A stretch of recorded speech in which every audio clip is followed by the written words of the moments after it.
દાદા સોમનાથના વંદના કરવાથી 66 વર્ષ પહેલા એક મહાપુરુષ આવ્યો, બે હાથ જોડીને ઉભો રહ્યો. સોમનાથના મંદિર તૂટેલા ઢગલા પડ્યા હતા, આંખમાંથી આહુડા પડી ગયા, અંદરથી બળતરા હતી, અને પગે લાગીને પાછો વળ્યો. તેથી દરિયાએ એને અવાજ કર્યો તો કે ભલા માણસ, પોતાની જાતને લોખંડી પુરુષ કેવરાવે છે, તને દુનિયા લોહ પુરુષ કહે છે, તને મજા આવે છે? આ હિન્દુસ્તાનની શાન દાદા સોમનાથનું મંદિર તો તૂટેલું ઢગલા પડ્યા છે. અને વળ્યો પાછો ભાઈ, દરિયાના ખારા પાણીમાંથી અંજલી ભરી.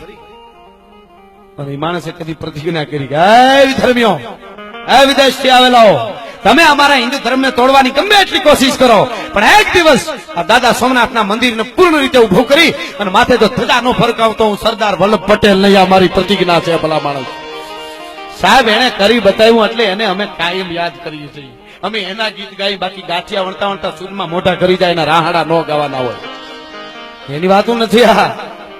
પણ જેને કાંઈ કર્યું છે, અજબ તાકાતના જાતવંતા અશ્વજા કરવતે જમીની પીઠ કાપે, એવા આજ પણ ઉભા છે અડીખમ પાળિયા, રાહ જો યુદ્ધની ગામ ચાપે.